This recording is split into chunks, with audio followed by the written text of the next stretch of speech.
type was the culture vulture, 18%, and only 1 in 8 Brits describe themselves as a beach bunny, which apparently reflects the growing trend for a more authentic holiday experience. So it sounds like the Brits are going off the old flying flop holidays. From the survey, the Croatian Tourist Board reckon that Brits have the most in common with Dutch, who also like to explore the local history and culture when abroad, valuing local culture above modern comforts. The most family-orientated holidaymakers are the Polish, who favour holidays secure as destinations. In contrast, the French are more likely to seek holidays where they can be young and free. The most romantic travellers, we may be surprised, but that'd be the Austrians, the Swiss and the Swedish. A quiz has been set up by the Croatian Tourist Board to help you find out what sort of holiday would be best for you. Just go to croatia.hr/en-gb. Hello, it's Roy. Yeah, we're on the ferry. We should be in Spain tomorrow afternoon. Well, be careful. Lots of crooks on the roads out here. Crooks?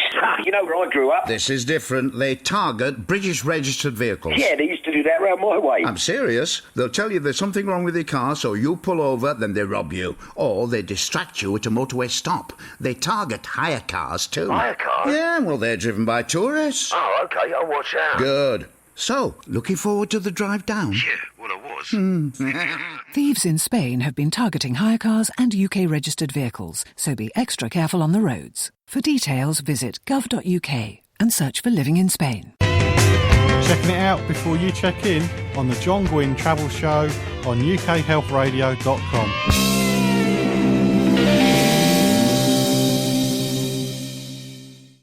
Low-cost airline EasyJet has extended its suspension of flights to Sharm el-Sheikh up to 27th of May. This is because the UK government continues to advise against flying to the Red Sea resort.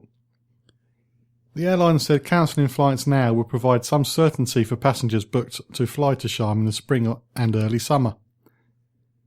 It means that EasyJet won't offer flights to Sharm over Easter holidays, and families that have already booked will be able to defer their travel plans, switch to another destination or to another airline.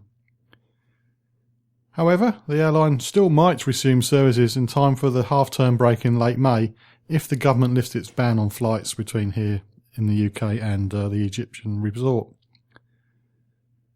British Airways has cancelled its services up to and including the 26th of March.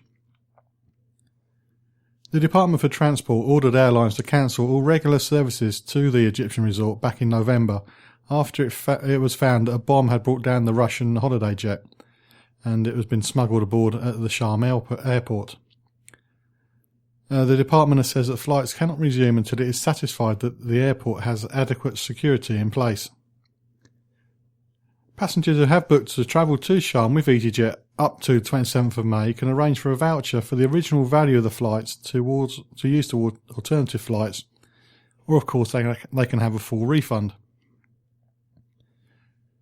To help people who are looking for somewhere else to go, the airline is suggesting trips to Canary, Cyprus, Malta and Morocco.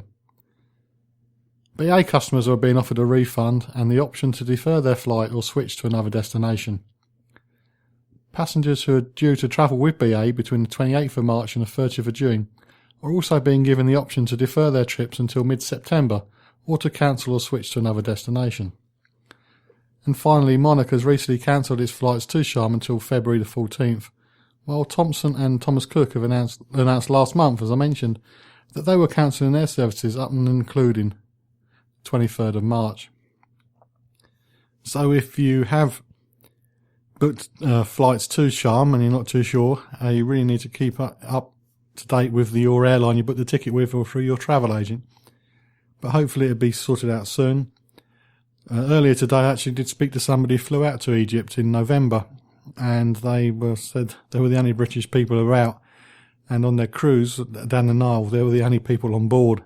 There should be 500 people, there was just them, and they had 7 chefs to look after them.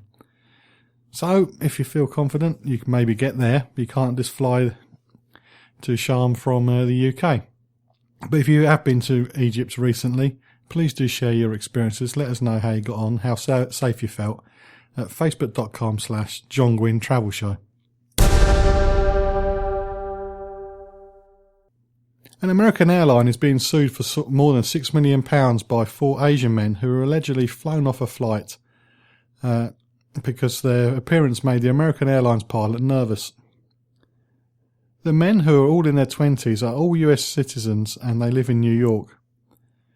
The incident happened on a flight from Toronto in December, and CNN reported that 3 of the men were Muslim and the 4th was a Sikh.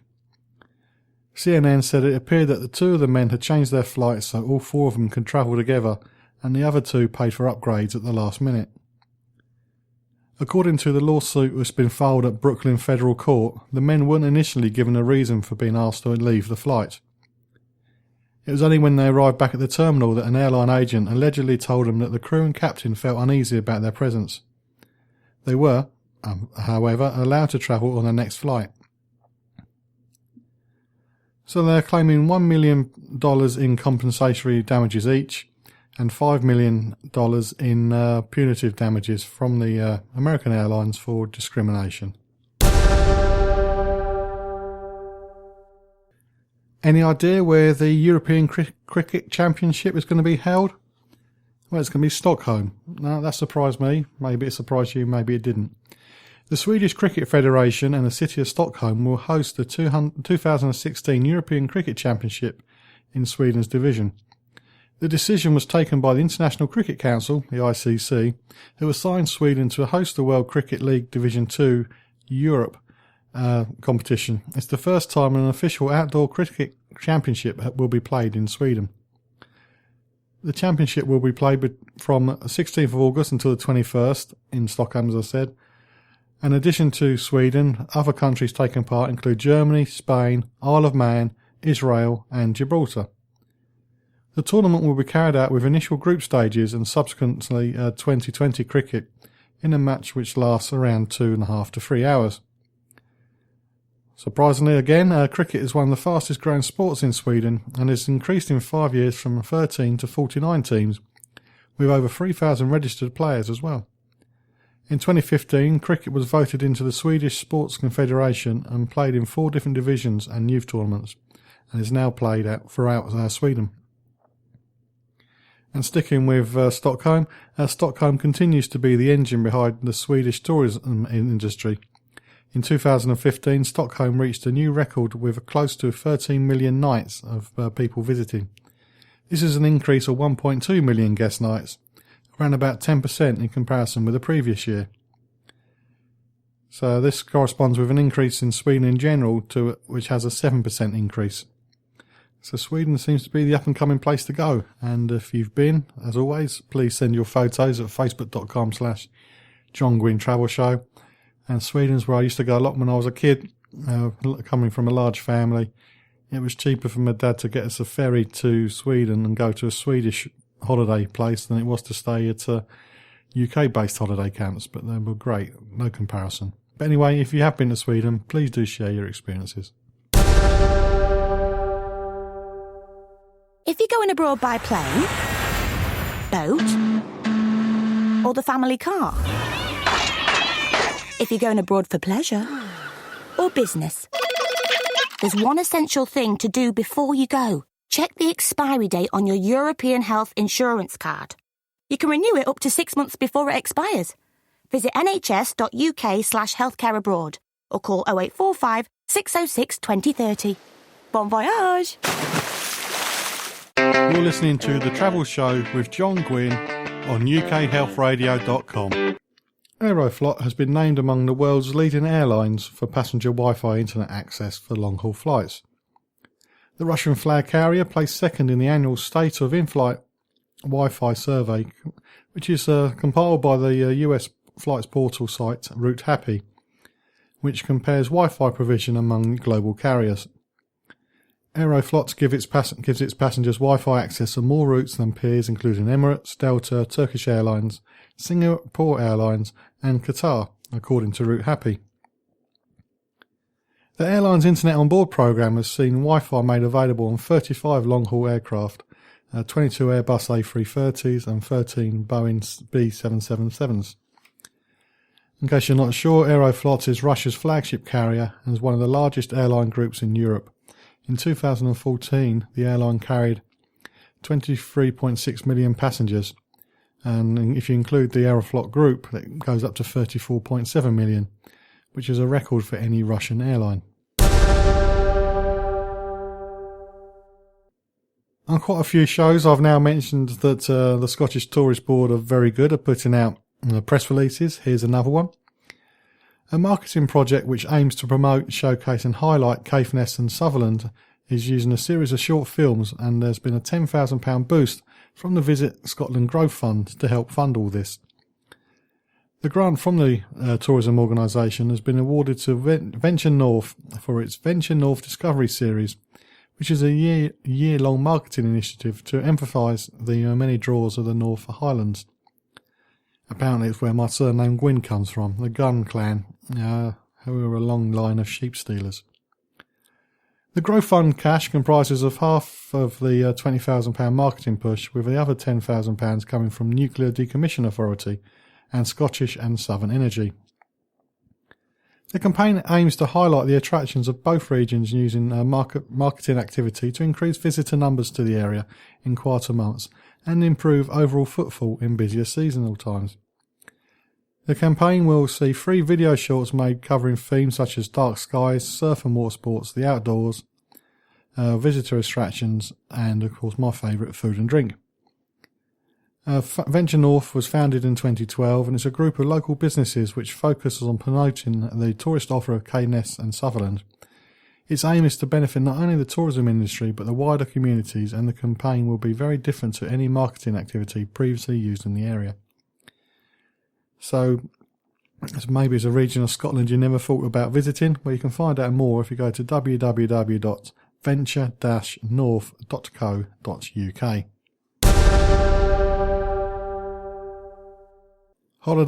Planning holidays, booking holidays can be very complicated if you try and do it yourself. But Kayak has released its 2016 Travel Hacker Guide, which is an interactive resource full of data-driven insights and hacks, which aims to help the traveller find where to go, when to stay, and how to get there. It says here, whether you're a jet setter looking for the next IT destination or someone who's simply resolved to travel more this year but doesn't know where to begin, this facility from Kayak has the answer for you.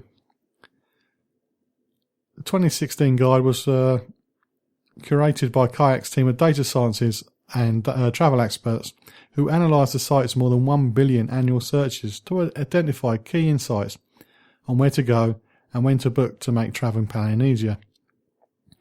The Hacker Guide reveals the following.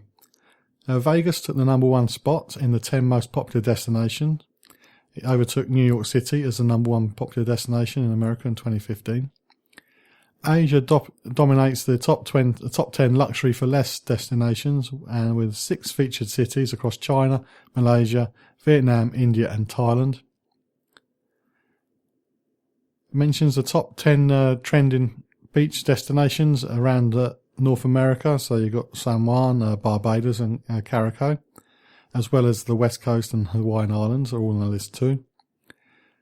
If you're going to the Far East for the first time, Hong Kong, Bangkok and Beijing are among the top 10 deal destinations, with the greatest decrease in airfare for Americans, but hopefully for Britons too. London and Cancun are among the top 10 most popular family destinations, and offer good news for procrastinators, as these hotspots don't require significant lead time to get a deal, if you're travelling from America that is. Kayak data shows that the best airfares were found a month before departure for both destinations, so it's worth trying out their travel guide to see if it makes the same going the other way if you're UK based. And more than half of the top 10 trending destinations are European cities, with Spain topping the list with Barcelona and Madrid. And the guide also includes information that will make planning easier, such as when to book guidance, meridian hotel costs, average temperature and participation by month for each destination. For full findings, which are going to probably make a lot more sense than me, visit www.kayak.com/travelhacker/2016/mythology, and you get the full findings against all 6 lists. And if you visit Kayak